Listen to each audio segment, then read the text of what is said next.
Good morning, I'm Mesdeline and I'm doing daily oracle cards. And today's card is Come to Life.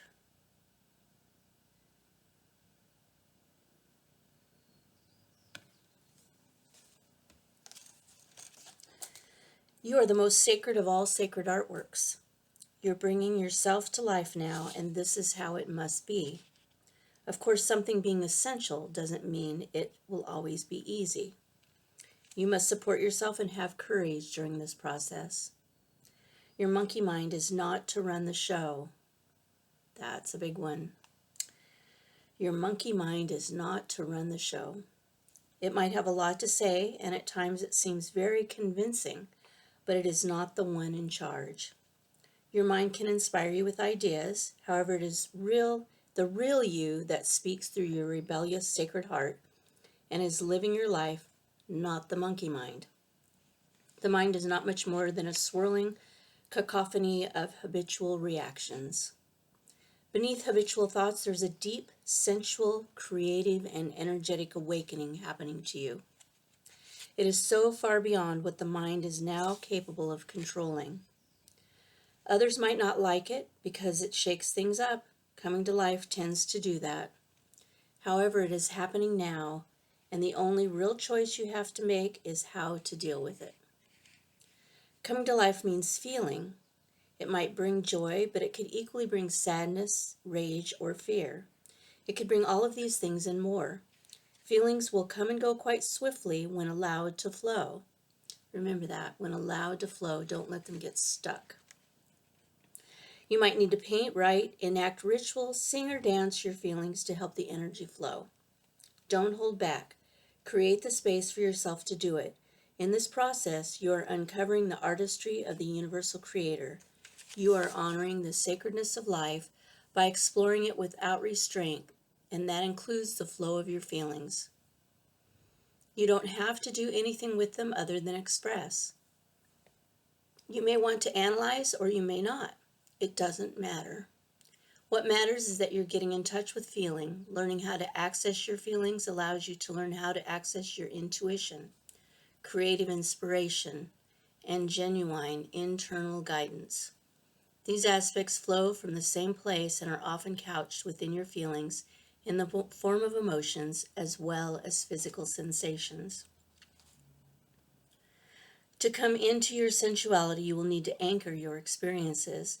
You may be blessed with relationships that are conscious enough to be interested in your journey in a constructive rather than controlling or undermining way. If so, talk, converse, share. If not, then you will need to be more resourceful in how you support yourself through your awakening process, at least until you attract some more conscious connections into your life. It is likely that these connections are already on your way just because you're working with the energy of this oracle deck. You can support your own process by scheduling time for yourself and keeping it like you would the most important date with destiny. So get to writing in your journal, do your dances, paint your pictures, create your creations. Be kind to your body, listen to it and let it be alive. Even in times of pain, know that there will also be ecstasy and bliss as the process of healing and awakening continues. The message of this oracle is be alive. Don't imagine you can go back to sleep. You're too awake for that now. There is no falling back into old ways. If you do so, it will be short-lived and won't feel the same as it used to. You may grieve this. You will certainly, eventually, celebrate it. You've crossed the threshold from an old way of being in an old life, and try as you might, you cannot return. It is better to let it go. Grieve if needs be, celebrate if needs be, or do both and move on into this moment. There's another adventure awaiting you now.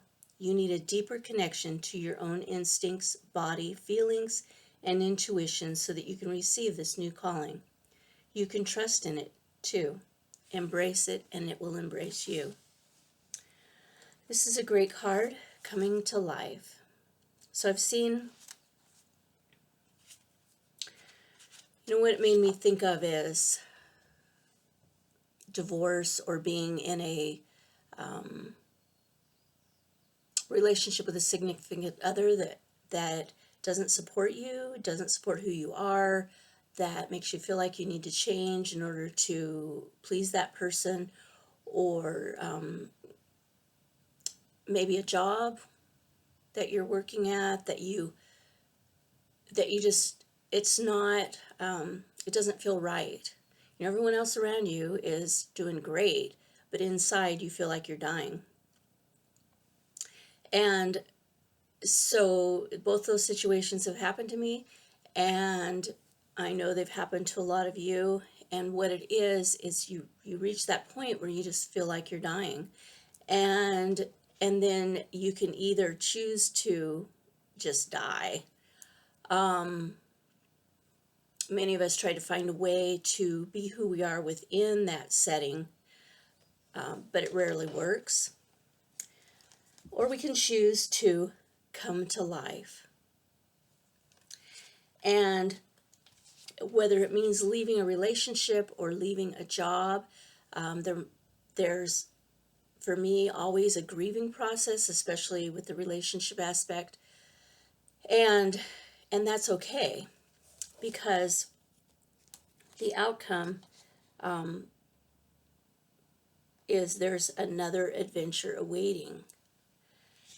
So what I've found is that when I listen to myself, listen to my gut instincts, to my heart, to my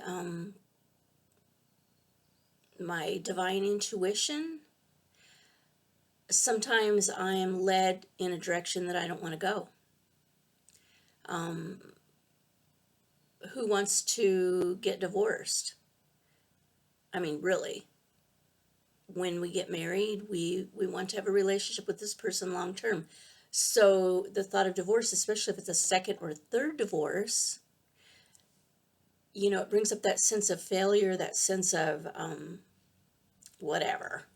And so we kind of fight it. We keep trying to stick it out, you know, to be all that we can be, and all that they want us to be, or stick it out in that job because that's our income and that's how we make money and that's how we pay our bills, right? And then for me, I reach a point where if I don't get out, I will get sick, really sick, which happened to me. 3 years of not even being able to lift my head after I finally did get out. But because I was so weak and had no energy, and that's a whole nother story. But it's like, and then I came to life. I made life choices. The number one choice that I made was no more drama. I don't allow drama in my life. And, you know, when at all possible, which it is possible because it's my life, right? So I can set the rules for my life. I don't care if it's my Facebook page or my friends or whatever, no drama. So, but really even above that is loving myself. I chose to love myself enough to get out of situations that weren't healthy for me, to stop drinking that toxic mixture of expectations and trying to be something I'm not. And so as I did that, I came to life. And yes, there was mourning. Yes, it wasn't easy, but it was essential. And I like, the way I like to put it is the rewards were great. Okay, phenomenal. When you choose yourself, you choose to love yourself enough to come to life, your world changes.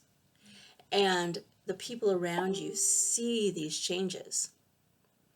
And the ones who love you are celebrating those changes with you. And if they are still judgmental or critical or whatever, then who needs them, right? What's important is how you feel and what you're doing. And as you follow that, as you come to life, your own unique, essential life, your world changes and the world around you changes because you're creating this shift in consciousness, not just for you, but for everyone that you are in touch with, for all your loved ones. And you're setting that wonderful example. So please come to life.